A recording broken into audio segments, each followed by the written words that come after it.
The signal. From the stars. The signal came in the dead of night. At the Arecibo Deep Space Listening Post, Dr. Maya Chen was just about to end her shift when the monitors erupted with activity. A pattern, clear, deliberate, and unmistakably artificial, pulsed across her screens. Heart racing, she fumbled for the emergency protocol manual that had gathered dust for decades. No one had ever expected to actually use it. "Dr. Ramirez!" she shouted, her voice echoing through the quiet facility. "You need to see this!" The pattern repeated, a mathematical sequence that couldn't possibly be natural. And buried within it, something else. A message being decoded in real time by their systems. Dr. Ramirez appeared at her side, coffee forgotten in his hand as he stared at the display. "Where is it coming from?" "The Cygnus arm, approximately. 63 light-years away," Maya replied, fingers flying across her keyboard. "And, sir, it's in English." The message, once fully decoded, was simple and devastating. "To any civilization who can hear us, we are the Ilari, a peaceful species facing extinction. Our worlds burn. Invaders who call themselves the Krath Dominion destroy everything. Our defenses have failed. We have weeks before our final planet falls. If there is mercy in your hearts, we beg for help. Coordinates follow." Within 24 hours, the message had reached every major government on Earth. Within 48, the United Nations Security Council convened an emergency session. And on the third day, for the first time in human history, the existence of Project Aegis was revealed to the world's leaders. Admiral Helena Frost stood at rigid attention before the assembly of world leaders, the weight of a civilization's response resting on her shoulders. At 53, with silver streaking her close-cropped black hair, she had never expected to be the one making first contact with an alien civilization, especially not under these circumstances. "Ladies and gentlemen," she began, her voice steady despite the gravity of the moment. "For the past 30 years, the major powers have jointly maintained a secret space defense initiative known as Project Aegis. We have constructed and deployed a fleet of 27 advanced warships hidden in the shadow of Mars. The room erupted in chaos. The Chinese premier demanded to know how such a thing could be kept secret. The European Union representative questioned the legality. The Indian Prime Minister wanted technical specifications. UN Secretary-General Okafor's voice cut through the tumult. "The existence of this fleet can be debated later. Right now, we need to know if it can help the Ilari." Admiral Frost nodded. "Our flagship, the UES Dauntless, can reach the Ilari homeworld in 17 days at maximum sustainable speed. The rest of the fleet would follow 5 days behind. We have the capability to make a difference, but the decision to intervene in an alien war is beyond my authority." The Russian president leaned forward. "And what if these Krath notice us? What if they follow you back to Earth?" "A valid concern, Mr. President," Frost acknowledged. "But according to the Ilari message, the Krath are already expanding. If they're conquering inhabited worlds, it's only a matter of time before they discover Earth. The question is whether we meet them on our terms or theirs." The debate raged for hours. Arguments about risk assessment, about humanity's moral obligation, about whether the message might be a trap. As the discussion circled back on itself for the third time, a quiet voice spoke up from the Japanese delegation. "We once believed ourselves alone in the universe," said Defense Minister Tanaka. "Now we know otherwise. If we ignore this call for help, what does that say about humanity? That we cower when faced with the unknown? That we abandon those in need because they do not share our DNA?" He looked around the room. "If we were facing extinction, would we not hope someone would answer our call?" A heavy silence fell over the assembly. "I move that we put it to a vote," said the Secretary-General. "All in favor of sending aid to the Ilari?"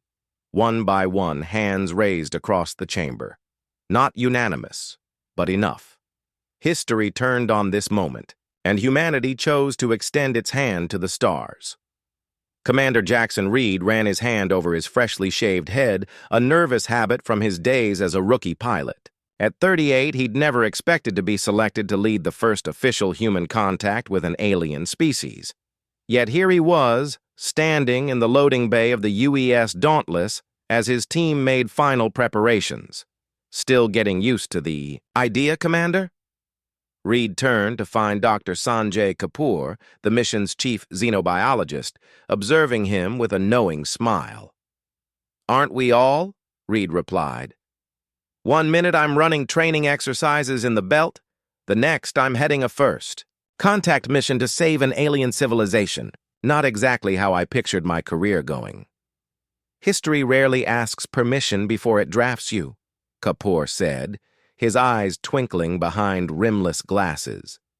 "My research team has been studying the transmission non-stop, based on the mathematical and linguistic patterns.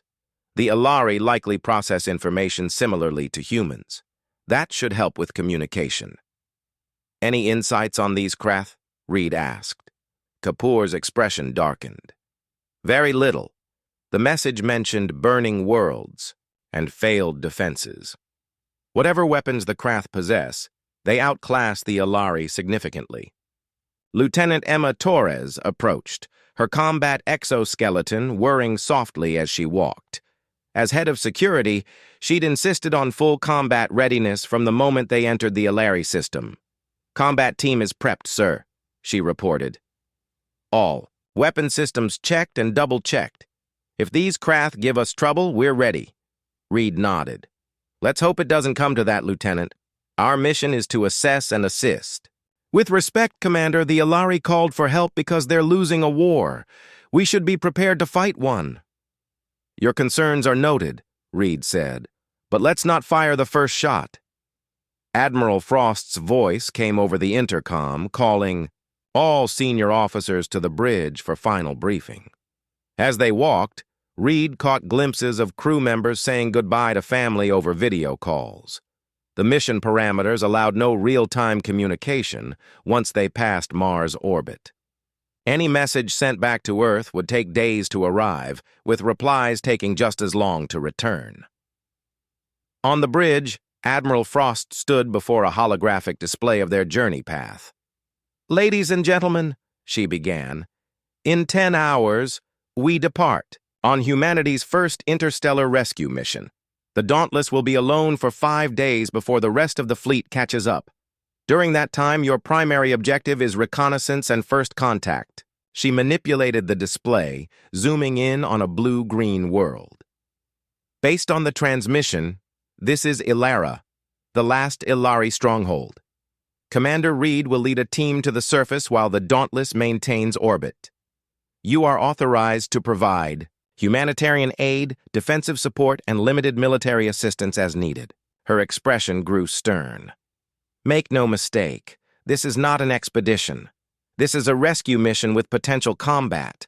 You represent not just your countries, but our entire species. The decisions you make will shape humanity's first steps onto the galactic stage." One by one, she made eye contact with the senior staff. "Questions?" Dr. Elena Volkov, the mission's diplomatic lead, raised her hand. "What authority do we have to negotiate on behalf of Earth?" "The Security Council has provided a framework," Frost replied. "You can offer humanitarian aid without restriction. Military support is authorized for defensive operations only. Any formal alliance must be conditional and requires confirmation from Earth." "And if the Krath offer to negotiate?" Volkov pressed.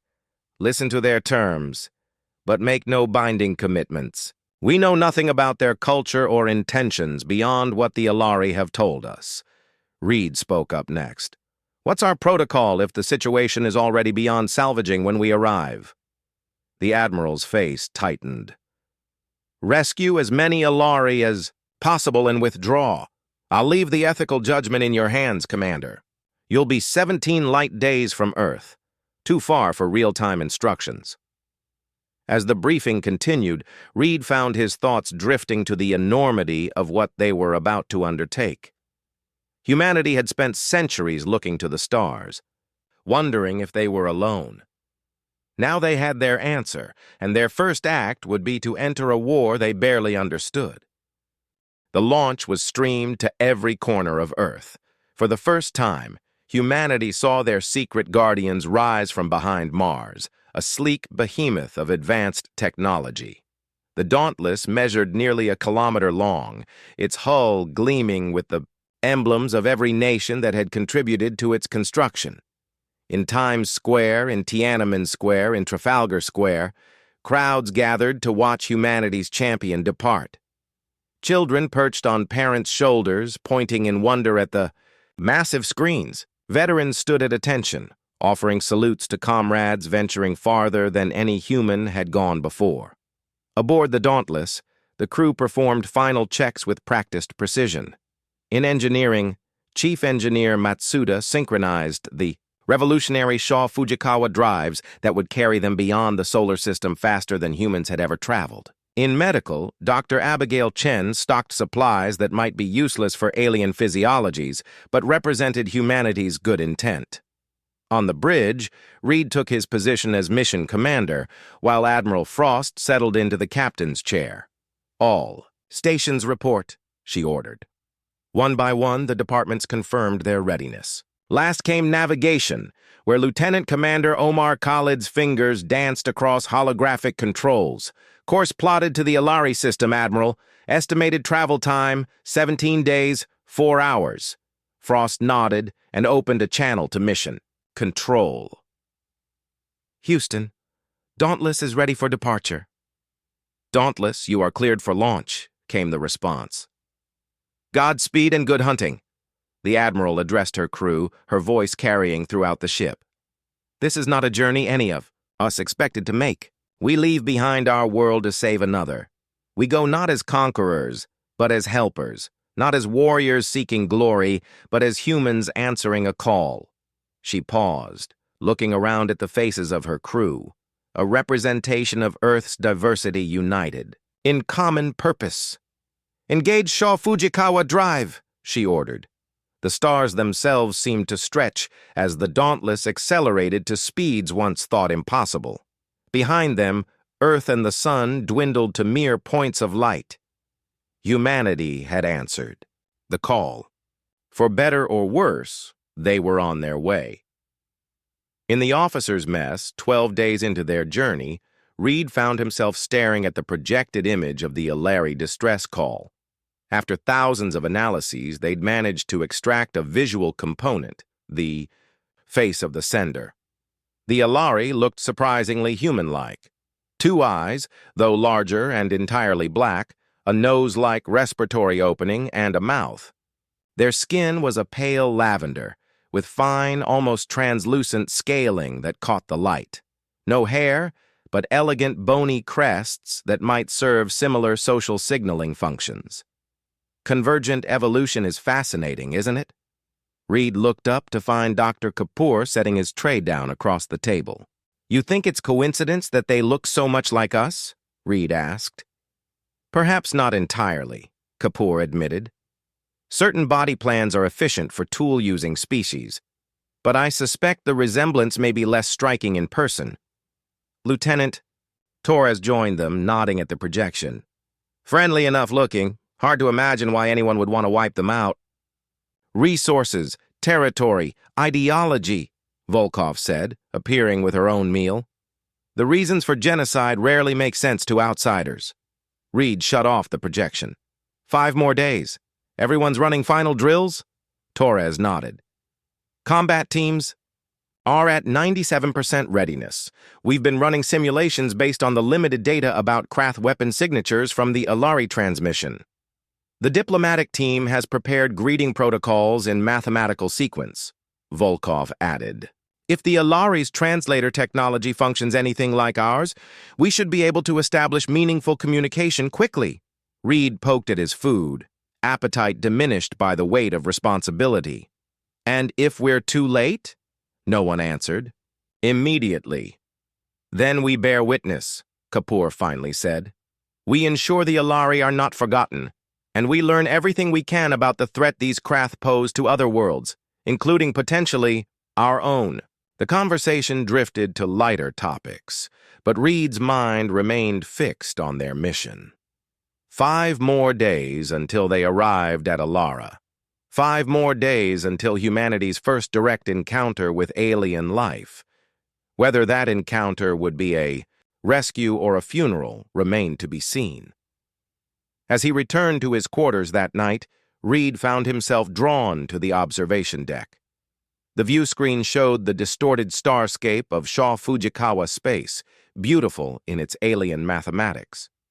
Somewhere, ahead lay the Alari, a species they knew almost nothing about, yet had committed to defend.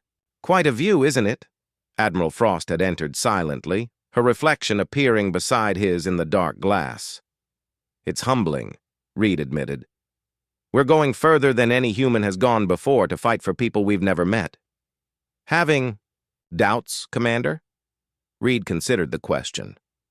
"Not doubts, just awareness of the stakes. Whatever happens at Alara, humanity will never be the same." Frost's expression softened slightly. "I've read your service record, Reed. 20 years in space. First in your class at the Academy. Citations for courage under fire during the Luna crisis." She turned to face him directly. "There's a reason you're leading this mission. When the moment comes, I trust you'll make the right call." "And if there is no right call?" "Then you'll make the best wrong call possible." She managed a small smile. "That's all any of us can do." The Admiral departed, leaving Reed alone with the stars. In 5 days, they would reach Alara. In 5 days, humanity would step onto the galactic stage. He only hoped they wouldn't be walking into a slaughterhouse. The battle beyond, dropping out of Shaw Fujikawa space in 3, 2, 1. The UES Dauntless shuddered as it transitioned back to normal space, the starscape resolving from streaked light into distinct points. On the bridge, silence fell, as the main view screen activated, showing their destination. Alara hung in the void, a blue-green jewel remarkably similar to Earth. But even from this distance, the signs of devastation were clear. Massive burn scars marred the northern continent. Orbital debris, the remains of satellites and space stations, formed a chaotic ring around the planet. And in high orbit, 7 massive vessels with angular, predatory designs maintained position like vultures circling a dying animal. "Krath warships," Lieutenant Torres identified, her voice tight. "Energy signatures consistent with the weapon systems described in the Alari transmission." "Life signs on the planet?" Reed asked. Science Officer Park worked her console. "Detecting. Approximately 300 million concentrated in the southern hemisphere. Population centers in the north are gone." She looked up, face pale. "Sir, I'm also detecting major energy fluctuations from the Krath vessels. They appear to be preparing another bombardment." Admiral Frost's expression hardened. "Battle stations. Shields at maximum. Maintain stealth protocols. I want a full assessment before we reveal ourselves."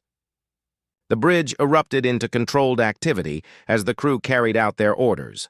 Reed moved to the tactical station where Torres was analyzing the Krath ships. "What are we looking at, Lieutenant?" 7 vessels, each approximately 1.2 kilometers in length. Energy readings suggest they're significantly more advanced than our technology in some areas, particularly their main weapons. She pointed to a holographic display. However, their shield configurations leave vulnerabilities here and here. With targeted strikes, we could potentially disable their primary systems. Reed studied the display. "They outnumber us 7-1. "For now," Torres agreed. "Until the rest of our fleet arrives in 5 days. Admiral Frost joined them. "The question is whether the Alari have 5 more days. Commander Reed, prepare a reconnaissance team. I want boots on the ground within the hour. We need to establish contact with Alari leadership and assess their situation." "Admiral," interrupted Communications Officer Rodriguez, I'm detecting a weak transmission from the surface. It's using the same frequency and encryption as the message we received on Earth. Put it through, Frost ordered. The view screen shifted to show an Alari face. Up close, the differences from humans were more pronounced. The scales covering their skin gleamed with iridescent patterns, and what had appeared to be bony crests were actually semi-flexible cartilage that moved with emotion. The Alari's large, black eyes widened at the sight of the humans. You came, the Alari said, the translation software rendering their words with only a slight delay. We had almost lost hope. Admiral Frost stepped forward. I am Admiral Helena Frost of the United Earthship Dauntless. We received your distress call and have come to offer assistance. I am High Guardian Talara of what remains of the Alari Confederation. The alien's voice trembled. The Krath have destroyed most of our world. We have concentrated our remaining population in the Meridian Valley, protected by our last planetary shield. But our power is failing. When it falls... We understand, Frost said. We're sending a team to your location immediately. Please transmit landing coordinates. As Talara provided the information, Reed was already assembling his team. Dr. Kapoor, for scientific and biological expertise, Dr. Volkov for diplomatic negotiations, Lieutenant Torres for security, and a dozen specialists, including medical personnel and engineers. Commander, Admiral Frost called as Reed prepared to leave the bridge. Remember your priority. Assess, report, assist. The Dauntless will remain hidden for now. Our best advantage against superior numbers is surprise. Reed nodded. And if the Krath detect us, then we show them that humanity is not to be taken lightly, the Admiral replied, her eyes cold. Good luck, Commander. The descent to Alara's surface in the stealth shuttle was tense but uneventful. Using the planet's magnetic field for cover, they approached the coordinates Talara had provided, a vast valley surrounded by towering mountains. Above, a faint shimmer indicated the presence of an energy shield. Remarkable engineering, Doctor, Kapoor noted, studying the readings. They've created a directional shield that focuses power where it's most needed rather than covering the entire planet. Efficient, Torres agreed, but ultimately a losing strategy. They're trapped. As they passed through the shield, the Alari had temporarily modified it to allow their entry. Reed got his first clear view of the Alari's last stand. The valley stretched for hundreds of kilometers, dotted with gleaming structures that blended harmoniously with the natural landscape. But the harmony was broken by evidence of crisis. Makeshift shelters crowded between buildings, medical facilities overflowing with patients, and defense installations hastily erected on hillsides. They've moved their entire surviving population here, Volkov murmured. Over 300 million beings in one valley. The shuttle landed on a designated platform where a delegation of Alari waited. High Guardian Talara stood at their center, flanked by individuals wearing what appeared to be military and scientific insignia. In person, the Alari were taller than humans.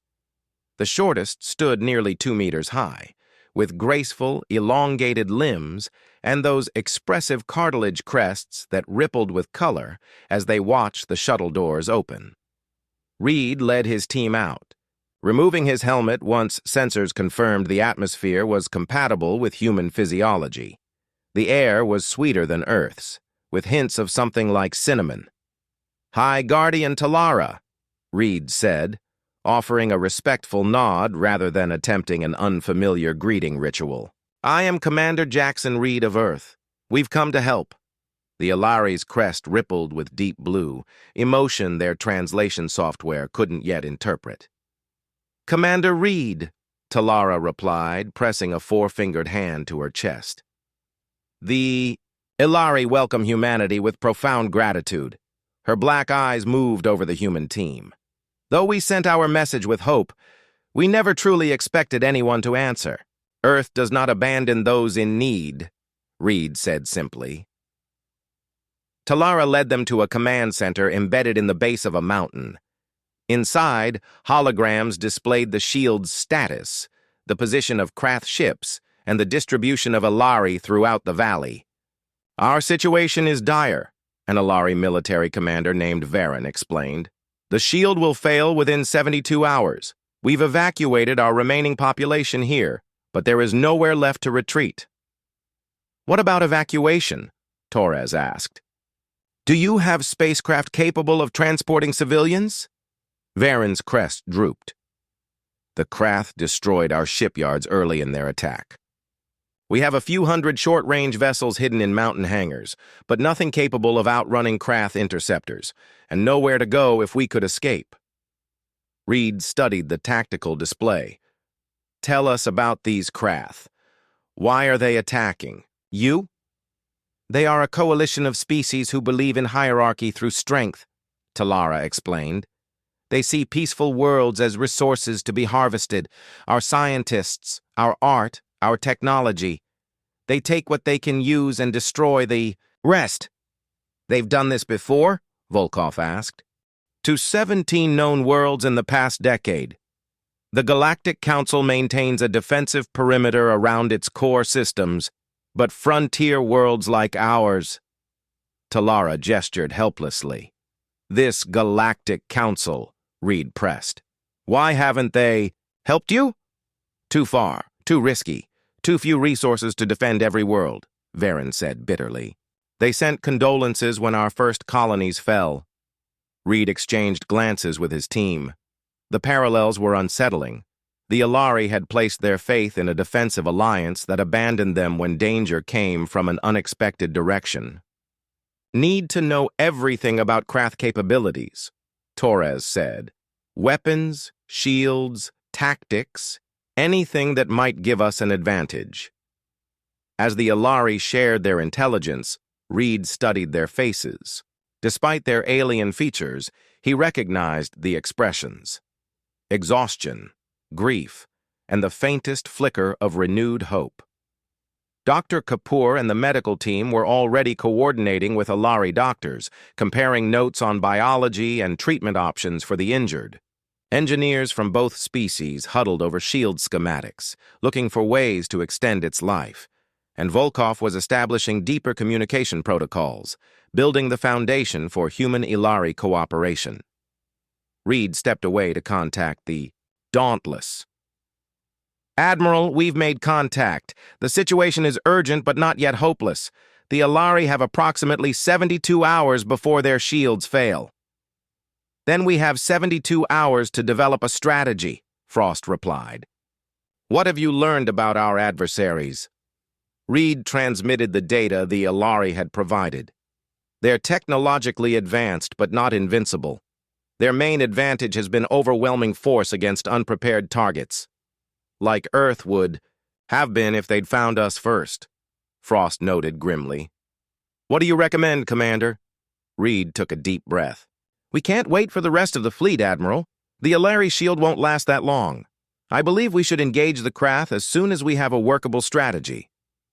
"The Dauntless against 7 warships?" Frost's voice was skeptical. "Not alone," Reed said. "The Ilari have defensive capabilities they haven't been able to utilize effectively. With our help coordinating their efforts, and with the element of surprise on our side—" There was a long pause before Frost responded. "Develop the plan. Commander, make it a good one." For the next 12 hours, Reed worked with Ilari military leaders to craft a strategy that maximized their limited resources.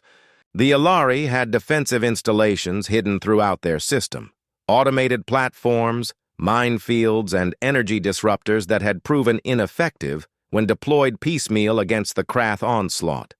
But as Torres pointed out, synchronized. With a surprise attack from the Dauntless, they might turn the tide. "The Krath rely on overwhelming force and fear," Varen explained as they finalized their plans. "They've never faced a species from a Deathworld before." "Deathworld?" Reed asked. Talara's crest shimmered with something like embarrassment. "Forgive me, Commander."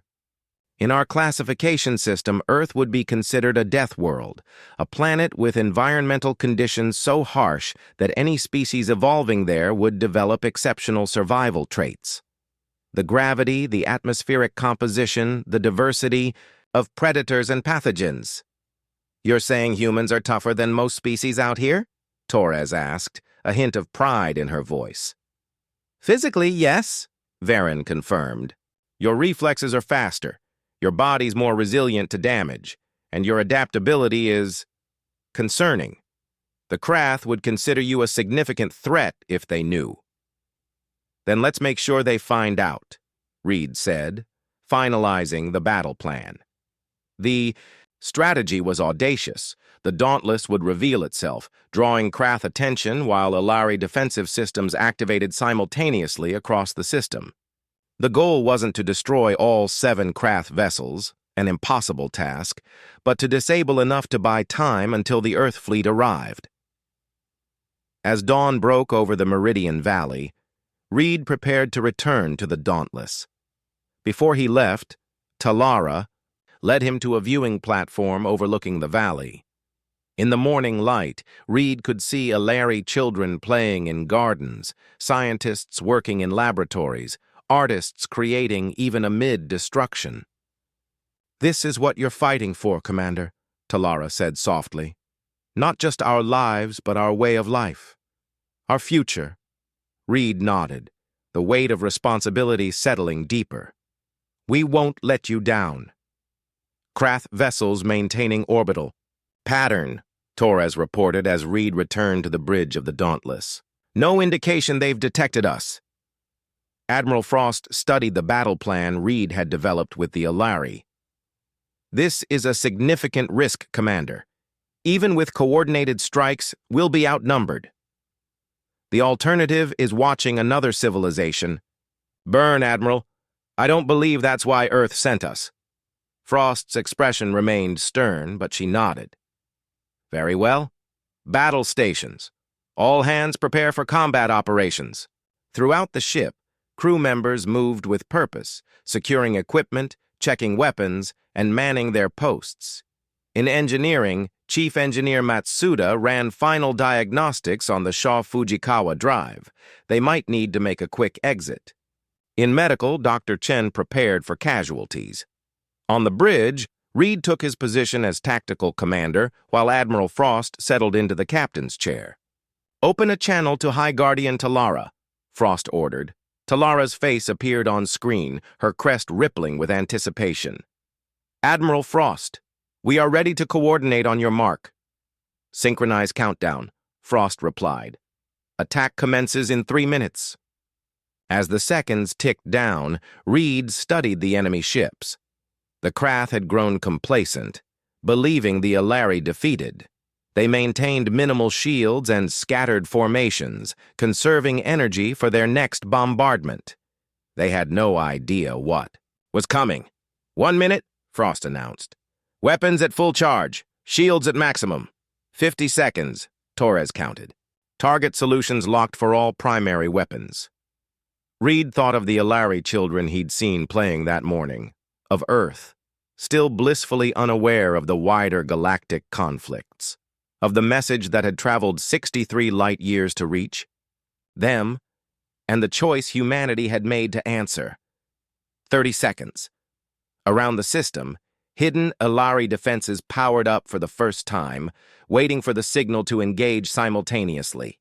10 seconds. The bridge fell silent. Every crew member focused on their task.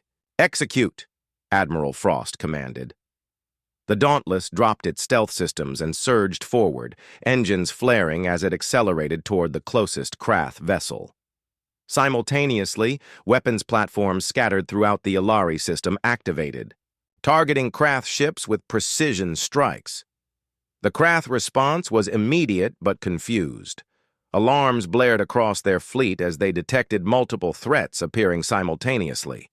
Their formations scattered, shields raising too late as concentrated. Fire from the Dauntless and Ilari defenses struck vulnerable systems. "Direct hit on the lead vessel's propulsion system," Torres reported, her voice tense with excitement. Second target's weapons array is offline. On screen, the space around Alara erupted into chaos.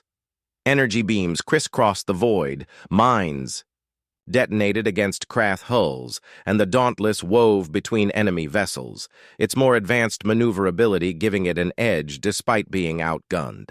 "They're targeting our shield generators," warned Lieutenant Commander Park. "Shields at 82% and dropping." "Evasive pattern Delta," Frost ordered. "Continue focusing fire on their propulsion and weapons."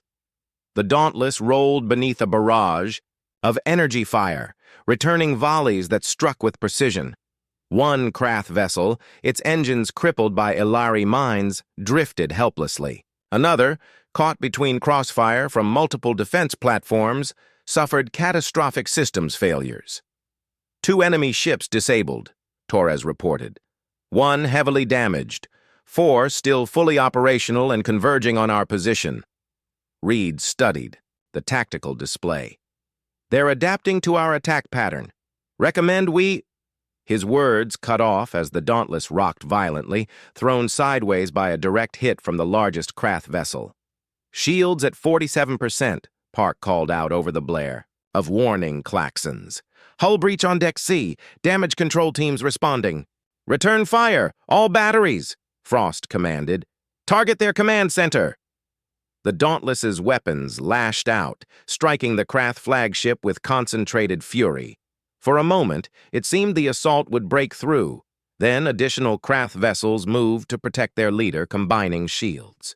"They're using coordinated defense," Torres said grimly. "Our weapons can't penetrate their combined shields." Reed's mind raced through options. They'd disabled 3 enemy ships, better than expected. But the remaining 4 were now fighting. With discipline and coordination, the Dauntless couldn't outlast them in a direct confrontation. "Admiral," he said, "we need to change tactics. Permission to implement Contingency Omega." Frost's eyes narrowed. Contingency Omega wasn't part of the original battle plan. It was a theoretical maneuver Reed had included as a last resort, one that carried significant risk to the Dauntless itself. "You're certain, Commander?" "It's our best chance to disable the flagship before our shields fail completely." After a moment's hesitation, Frost nodded. "Execute Contingency Omega." Reed opened a channel to engineering. "Chief Matsuda, prepare for Shaw Fujikawa microburn on my mark." "Commander," Matsuda's voice came back alarmed.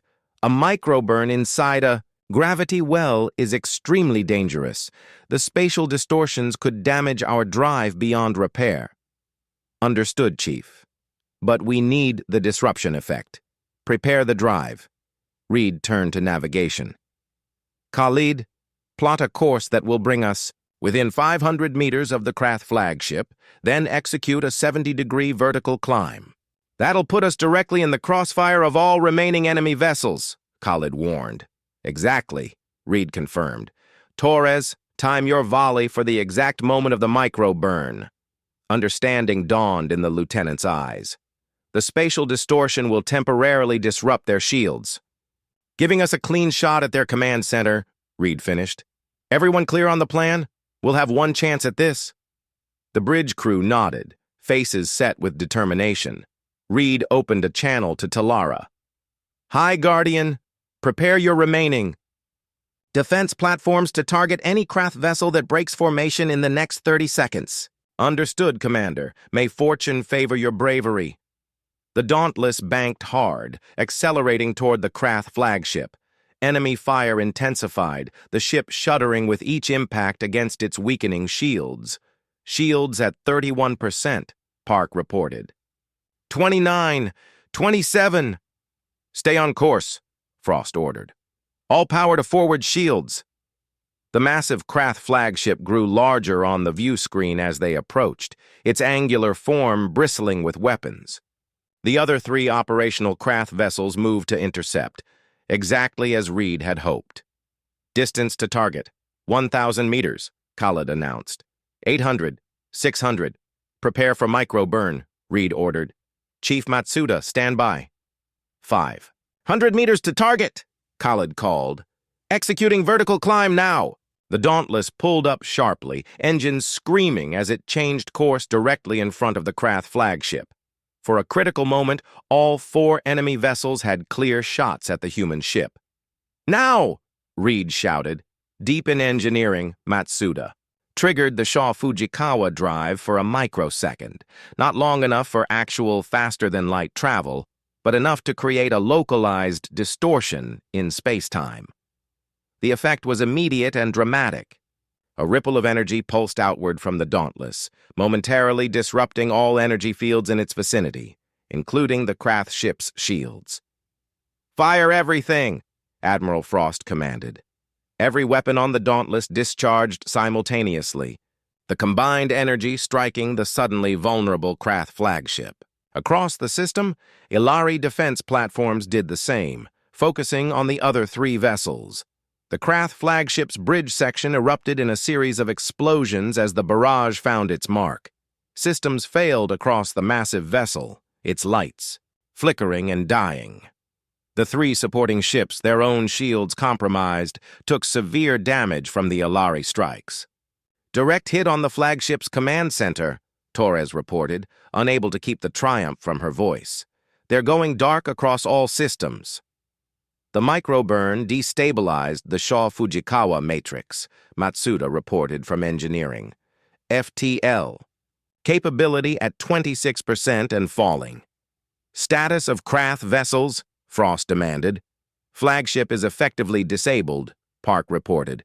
2 others heavily damaged. The 4th is retreat. Wait. She looked up, her expression changing. "New contacts, Admiral. Multiple vessels dropping out of FTL at the edge of the system." Reed felt his stomach tighten. Had the Krath called for reinforcements? Had their gamble only bought them minutes? Instead of days? "Identification?" Frost asked, her voice tight. Park's face broke into a smile. "It's the Earth Fleet, Admiral. They've arrived early." Cheers erupted across the bridge as the view screen showed 26 Earth warships emerging. From faster-than-light travel, their formation perfect as they moved to surround the remaining Krath vessels. "Opening communication channel," Rodriguez announced. "It's Admiral Thompson." The screen shifted to show the weathered face of Fleet Admiral William Thompson. "Dauntless, this is Fleet Command. Looks like you started the party without us." "Admiral Thompson," Frost acknowledged, unable to keep a smile from her face. "Your timing is impeccable. We've disabled 4 enemy vessels, but the Dauntless has sustained significant damage." "Stand down, Admiral Frost," Thompson ordered. "We'll take it from here. Get your wounded to medical and prepare to receive engineering teams." As the Earth fleet moved into position, the remaining Krath vessels faced a decision: fight against overwhelming odds or surrender. One by one, they powered down their weapons. The battle for Ilara was over. In the Meridian Valley, Ilari watched in wonder as the night sky filled with the lights of Earth ships. Defenders they had never met from a world they had never seen, answering a call they had sent with their last hope. On the bridge of the Dauntless, Reed finally allowed himself to breathe. They had done it, bought enough time, held the line, proved what humanity could do when called upon. As the adrenaline faded, he felt the weight of what they had accomplished. "Commander," Admiral Frost said quietly. "Well done." Reed nodded, watching as Earth ships surrounded the disabled Krath vessels. "This is just the beginning, isn't it?" Frost followed his gaze. "Yes. For better or worse, humanity has announced its presence to the galaxy. There's no going back now." The Ilari had survived. The Krath had been defeated. But as Reed looked at the stars beyond the view screen, he knew the greater challenge still lay ahead, defining humanity's place in a universe suddenly much larger and more dangerous than they had ever imagined. A new galactic order. 3 days after the battle, the Ilari held a ceremony in the great amphitheater at the heart of the Meridian Valley. Under a sky no longer threatened by bombardment, representatives from both species gathered to formalize what had begun with a desperate message across the stars. Reed stood beside Admiral Frost and Admiral Thompson, watching as High Guardian Talara addressed the assembled Ilari. The translator rendered her words in English, though many of the human officers had already begun learning basic Ilari phrases. For generations, the Ilari have believed in peaceful coexistence, Talara said, her crest rippling with colors the humans now recognized as profound emotion. We extended friendship to the stars and received indifference or hostility in return. When the Krath came, we called for help, and the Galactic Council turned away. She gestured toward the Earth delegation. But from beyond known space, from a world classified as too dangerous to contact, came those who answered. Humans, a species we had never met, risked their lives for hours without hesitation. Today we honor that courage and formalize our gratitude with the first human Ilari. Defense Treaty. A murmur rippled through the crowd as Talara and Admiral Thompson moved to a crystalline pedestal where the treaty document lay. Thompson had received authorization from Earth via the quantum communicator they'd established after the battle, the first use of human technology that had genuinely impressed the Ilari scientists. On behalf of Earth, I extend our hand in friendship to the Ilari people, Thompson said, his weathered voice carrying across the amphitheater. What began as a response to a call for help will become a lasting alliance between our worlds. As they signed the treaty, Reed stood at attention, his mind on the complexities that lay ahead. The immediate danger had passed, but larger questions remained unanswered. The Krath had been defeated here, but their territory spanned dozens of star systems, and beyond them, the mysterious Galactic Council watched from afar, their reaction to humanity's sudden appearance, yet unknown. After the ceremony, Reed found himself on a balcony overlooking the valley, where Ilari reconstruction efforts were already visible. Damaged structures were being repaired, gardens replanted, normal life cautiously resuming. Remarkable resilience, Dr. Volkov said, joining him at the railing. Less than a week ago, they were facing extinction. Reed nodded. How are the diplomatic channels developing? Better than expected. The Ilari are providing us with data on all known spacefaring species, trading routes, technological capabilities, everything they know. She studied his expression. You're concerned about the Council's response. Wouldn't you be? They quarantined. Earth, Elena, declared us too dangerous to contact. Now we've not only made first contact, but signed a military alliance. Volkov sighed. The Ilari record suggests the Council is conservative, bureaucratic, and deeply risk-averse. They're unlikely to take direct action against us, but they won't welcome us with open arms either. And the Krath? That's more complicated. The prisoners we've taken have been uncooperative. But from what we can gather, their leadership will consider this a significant humiliation. They'll want revenge. Before Reed could respond, his communication device chimed. Commander Reed, please report to the command center. Priority Alpha.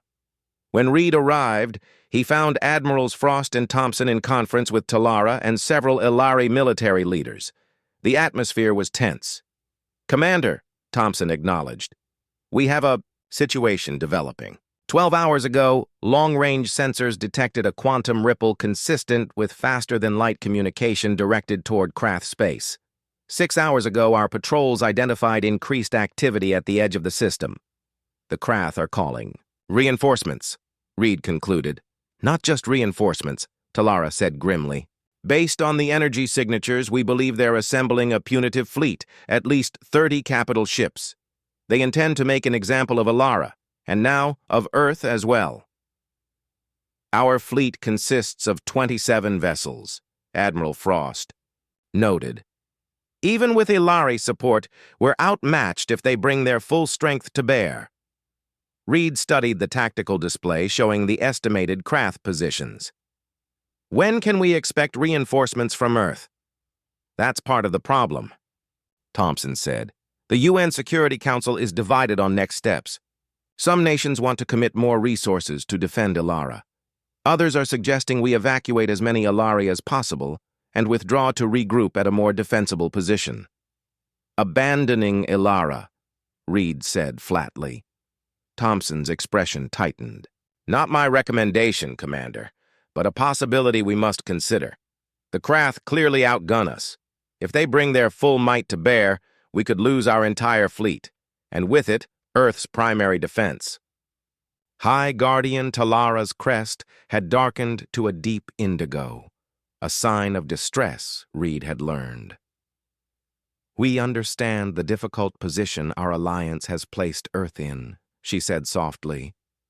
We would not ask you to sacrifice your world for ours. An uncomfortable silence fell over the room. After risking everything to save the Ilari, would humanity now be forced to abandon them? Reed cleared his throat. With respect, Admiral, I think we're looking at this from the wrong angle. Explain, Commander, Thompson said. The Krath's strength is their numerical advantage and their willingness to use overwhelming force, but their weakness is their hierarchical structure and their reliance on intimidation. Reed moved to the tactical display. They expect us to either stand and fight a conventional battle we can't win, or to retreat. What do you suggest instead? Frost asked. A third option. Reed manipulated the display, highlighting key points in the system. The Ilari have extensive knowledge of local space, including phenomena the Krath might not fully understand or respect. With the right application of our technology and their knowledge, we could change the battlefield entirely. For the next hour, Reed outlined his strategy, drawing on Ilari astronomical data and the unique capabilities of human ships. When he finished, the command center was silent as the admirals considered his proposal. It's audacious, Thompson finally said, and extremely risky. But it could work, Frost added. The question is whether Earth will authorize such a plan. Thompson's expression was grave. I'll present it to the Security Council. But regardless of their decision, we have less than 36 hours before the Krath fleet arrives in force. And so, the early hours of the morning, Reed stood on the observation deck of the Dauntless, watching as repair teams completed work on the damage sustained during the battle. Torres joined him, her uniform crisp despite the hour. You should be resting, Commander, she said. Tomorrow will be eventful. Reed managed a thin smile. That's one word for it. He turned to face her. Combat teams ready? As ready as they can be. The Ilari have shared everything they know about Krath boarding tactics, and we've run simulations based on that data. If they get aboard... She left the implication hanging. Let's hope it doesn't come to that. Torres studied him. Permission to speak freely, sir? Always, Lieutenant. The plan you've proposed. It's brilliant, but the margin for error is razor-thin. If any element fails, we'll be caught between the Krath fleet and a very unforgiving piece of celestial mechanics. You think I don't know that? Reed ran a hand over his face. But conventional tactics mean certain defeat. At least this way, we have a chance. I'm not questioning the strategy, sir. She hesitated. I've served with you for 6 years. I know what you're carrying right now. The weight of 2 species' survival. Reed turned back to the viewport. When I joined the service, the biggest threat we faced was asteroid mining disputes. Now we're about to engage in the first interstellar war involving humanity. He shook his head. Not exactly what I planned for my career. None of us did, sir. But there's no one I'd rather have leading us into this. Before Reed could respond, his communicator activated. Commander Reed, report. To Briefing Room 1, Earth has responded. The mood in the briefing room was somber as Admiral Thompson addressed the assembled command staff of the Earth fleet. The Security Council has made its decision, he announced, based on the strategic assessment and the recommendation of military advisors. They have authorized full implementation of the Reed maneuver, as it's now being called. A ripple of reaction moved through the officers.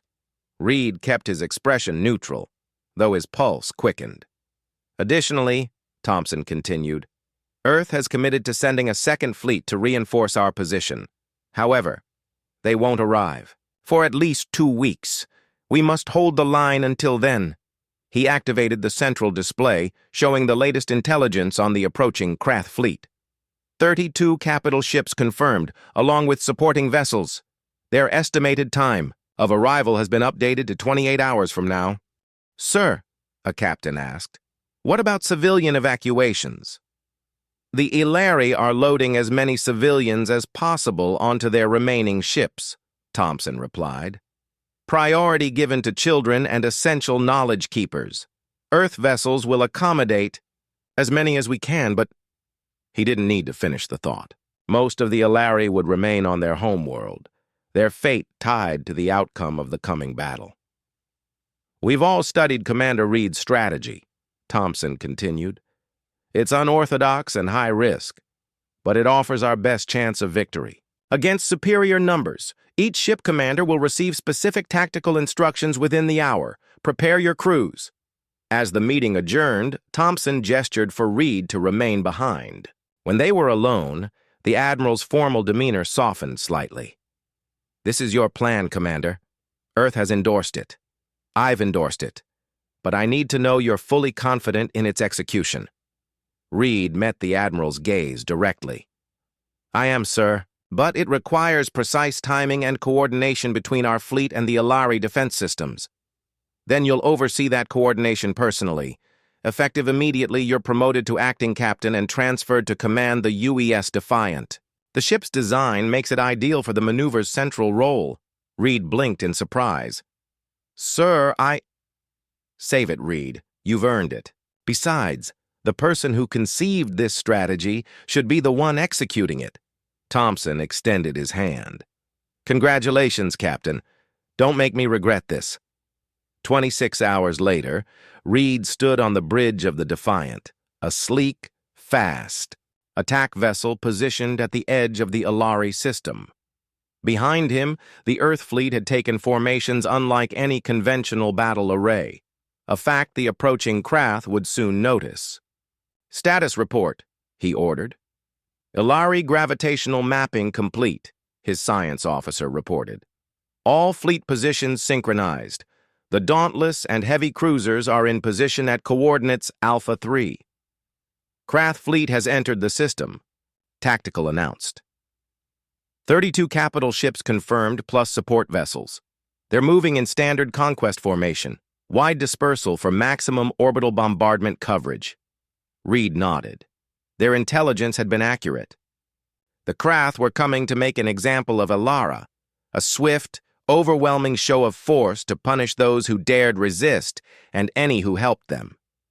They're scanning our positions, communications reported, detecting signal traffic between their vessels.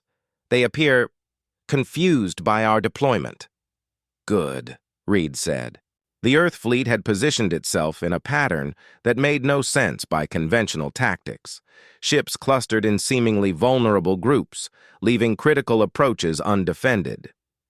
Incoming transmission from the Krath flagship. Communications. Announced. On screen, Reed ordered. The view screen activated to show a Krath commander, a mantis-like being with compound eyes and gleaming exoskeleton. When it spoke, the translation came through with a chittering undertone. Attention Earth vessels. I am Supreme War Leader Vexnar of the Krath Dominion. Your interference in our rightful conquest of Ilara constitutes an act of war against the Dominion. Withdraw immediately and surrender the Ilari leadership for judgment, or be destroyed with them. Reed stepped forward. This is Captain Jackson Reed of Earth. The Ilari are under our protection. We will not withdraw, and we will not surrender them. The Krath commander's mandibles clicked in what might have been amusement. You are outnumbered, outgunned, and tactically outmaneuvered. Your defiance is irrational. Perhaps, Reed acknowledged, or perhaps you don't understand what you're facing. I understand that I face a species that will soon learn the price of defying the Krath Dominion. Your destruction will serve as a warning to others who might consider similar foolishness. Reed smiled thinly. Here's what you don't understand. War leader. Humans evolved on what you would call a death world. We survived by outthinking predators stronger than ourselves. When we fight, we don't rely on overwhelming force. We change the rules of engagement. The craft commander's posture shifted subtly. Meaningless bravado will not save you. It's not bravado, Reed replied. It's a history lesson, one you're about to experience firsthand. He cut the transmission and turned to his bridge crew. All ships, initiate Phase 1 of the Reed maneuver. Ilari defense grid, stand ready.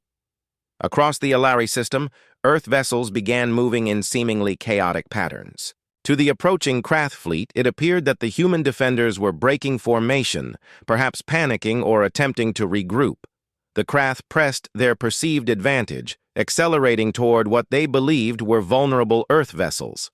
They're taking the bait, Tactical reported. Krath fleet splitting into 3 attack groups as anticipated. Continue Phase 1, Reed ordered. Let them think they've scattered us. For the next 20 minutes, the Earth fleet executed a complex dance of apparent retreat and disarray. The Krath pursued, confident in their superior numbers, spreading their formation to encircle what they saw as disorganized resistance. All Krath vessels have passed the primary markers, Science reported.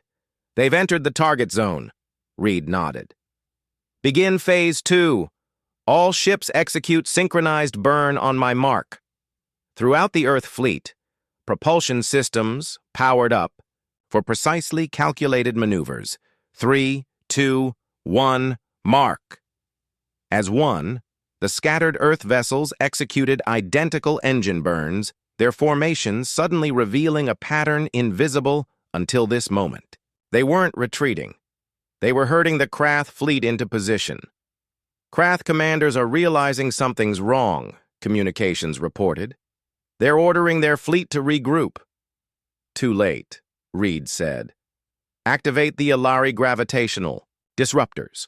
Across the system, hidden Ilari platforms came to life, emitting precisely calibrated energy fields. What the Krath didn't know, what most spacefaring species chose to avoid, was that the Ilari system contained a complex network of gravitational anomalies resulting from the unique alignment of its gas giants and their moons. The Ilari had mapped these anomalies over centuries and learned to navigate around them. Now, with human help, they were amplifying their effects precisely where the Krath fleet had been maneuvered. The results were immediate and devastating. Krath ships suddenly found themselves caught in unpredictable gravitational shears. Vessels that tried to maintain formation were pulled in different directions. Those that attempted to compensate found their navigational systems giving contradictory readings. Phase 3, Reed ordered. All ships, execute precision strikes on designated targets. The Earth fleet, now in perfect position outside the anomaly zone, opened fire on the disoriented Krath vessels. Each shot was calculated to damage propulsion and weapon systems rather than destroy the ships outright. Krath fleet is in disarray, Tactical reported with barely contained excitement. 17 vessels reporting critical systems failures. 9 have collided with each other attempting to evade the anomalies.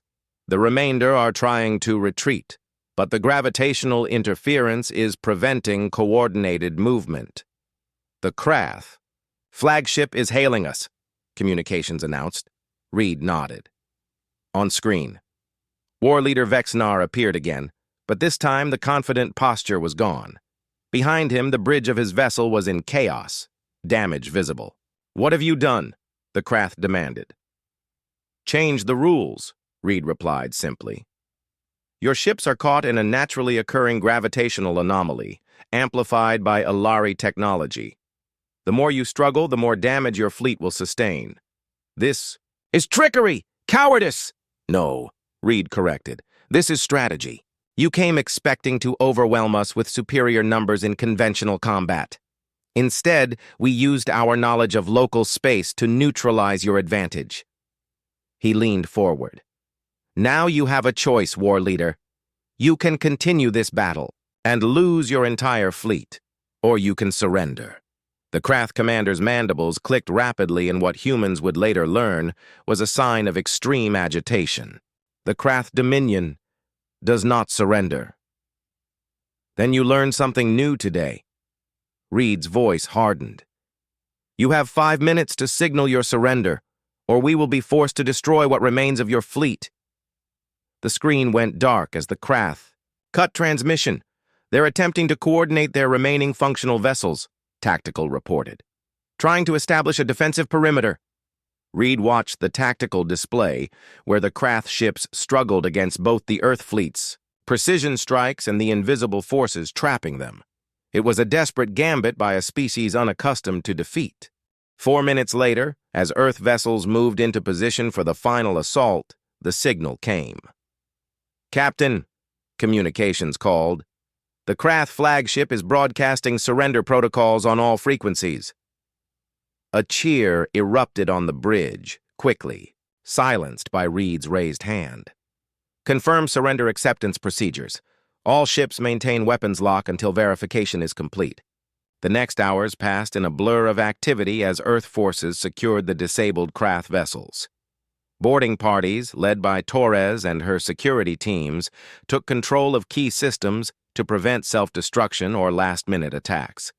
Medical teams treated injured Krath, while engineers worked to stabilize damaged ships caught in the gravitational anomalies.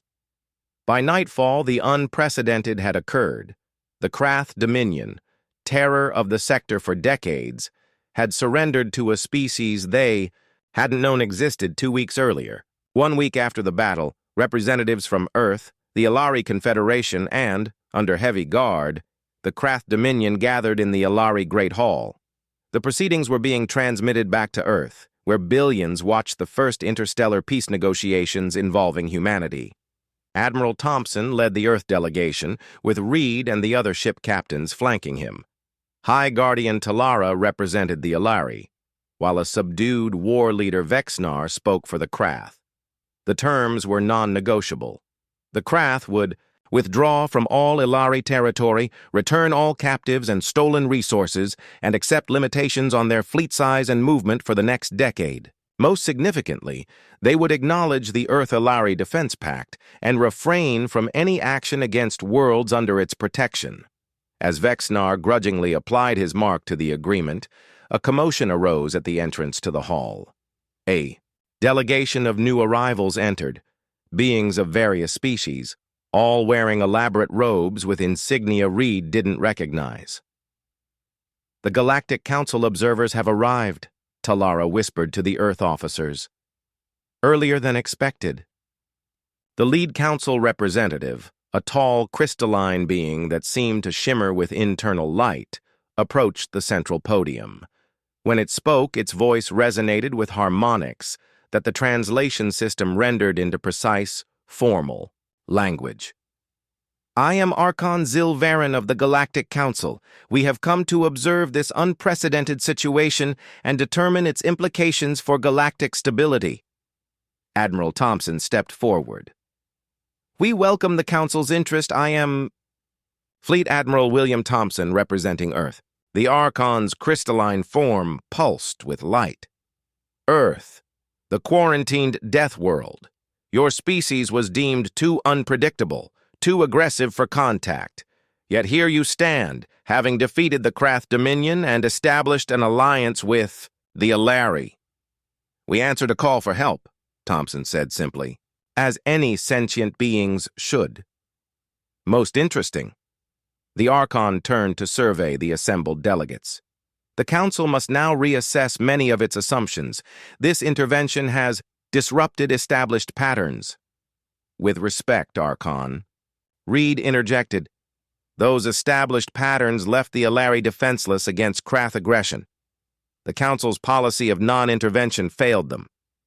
The crystalline being's lights pulsed in what might have been agitation or acknowledgement. Your perspective will be noted, Captain Reed. The Council will require time to evaluate these developments fully.